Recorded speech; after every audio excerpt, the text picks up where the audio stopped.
भारतीय सिनेमा यानी बॉलीवुड ये सिर्फ मनोरंजन का जरिया मात्र नहीं है। ये है हमारे दिल की धड़कन। हर एक भारतीय के सीने में धड़कता है भारतीय सिनेमा।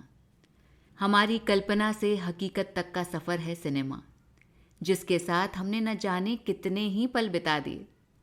ये है हमारा वो साथी जिसके साथ हम ब्रेकअप होने पर रोए हैं तो ठहाके मारकर हंसे भी हैं, जिसके साथ हमने जलसे में 2-4 ठुमके भी मारे हैं तो तन्हाई में यादों में गुनगुनाए भी हैं। कभी जो खुद को अकेला पाया, भारतीय सिनेमा ही याद आया। अरे इसके साथ हर त्योहार भी तो मनाया जाता है। कभी दिए जलाए तो कभी दिल जलाया है, कभी रंग से साड़ी भिगोई तो कभी प्यार से मन को रंगाया है। राखी पर जब जब भाई की कलाई पर बांधी है राखी, तब तब बॉलीवुड सॉन्ग से त्योहार में जान आई है। सिनेमा ने ही तो सपनों का राजकुमार होता है कोई, ये बताया है। अरे इसी ने तो हमें सपने देखना सिखाया है। अगर ये ना होता तो हम किससे कहते अपने दिल की बातें? कौन समझता हमारे जज्बात और कैसे कटती हमारी रातें?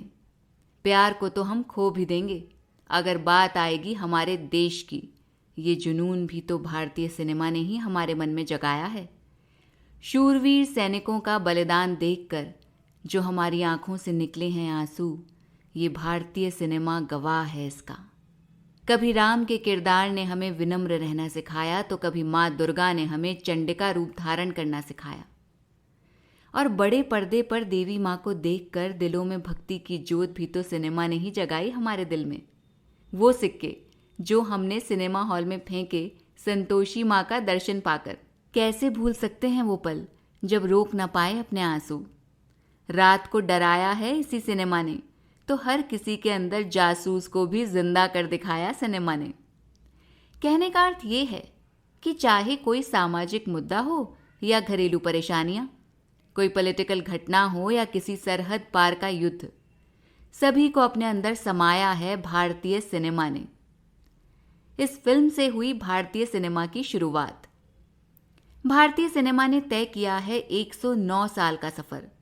न जाने कितने ही उतार चढ़ाव देखे हैं इसने, फिर भी कभी रुका नहीं, कभी थमा नहीं।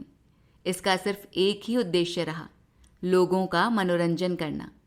क्या आपको पता है दोस्तों, दुनिया में सबसे ज़्यादा फिल्में हमारे भारत में ही बनती हैं। सबसे पहली फिल्म राजा हरीशचंद्र 3 मई 1913 को पर्दे पर आई। हालांकि ये फिल्म एक मूक फिल्म थी, लेकिन इस फिल्म ने दर्शकों के दिलों में एक खास जगह बना ली थी। दादा साहब फाल्के द्वारा निर्मित इस फिल्म की खास बात ये थी कि दादा साहब ने इस फिल्म के निर्माण के अलावा लेखक, संपादक, कैमरामैन और मेकअप मैन का भी काम किया।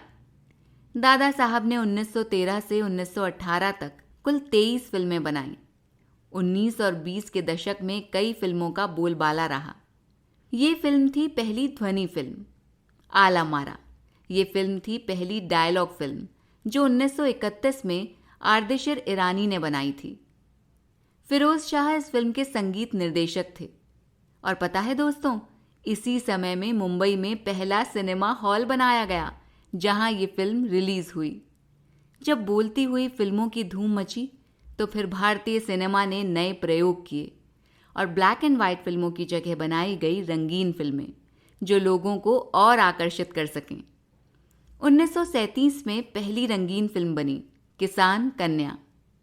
एंट्री हुई बॉलीवुड मसाला मूवीज की।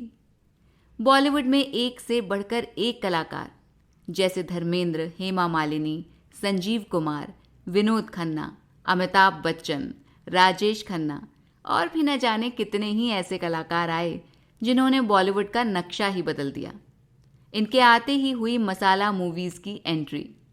मनमोहन देसाई को तो मसाला मूवीज का गॉडफादर तक कहा जाता है। वो चाहते थे कि लोग सिनेमा देखकर अपने सारे दुख दर्द भूल जाएं। एक दौर तो ऐसा भी था दोस्तों जब विलन को लोग गालियां देते थे और अगर सच में कहीं दिख जाए तो उसे मारने तक दौड़ पड़ते थे। ये थी उनकी एक्टिंग की ताकत। अगर शोले, दोस्ताना, याराना, उमराव जान, दीवार जैसी फिल्मों की बातें करें तो लोगों की जुबां पर थे इन फिल्मों के डायलॉग्स। दर्शक तो ऐसे खो जाते थे फिल्मों में कि हीरो के साथ हंसते थे, हीरोइन के साथ रोते थे। अरे सिनेमा की तो इतनी ताकत थी कि दर्शक कोई दुख का सीन देखकर खाना तक छोड़ देते थे। दोस्तों, सच तो ये है कि फिल्म के अलावा ऐसी कोई कला नहीं है जो हमारे मन को, आत्मा को छू जाती हो। फिल्में देखते रहिए और सेलिब्रेट कीजिए भारतीय सिनेमा के 109 सालों को।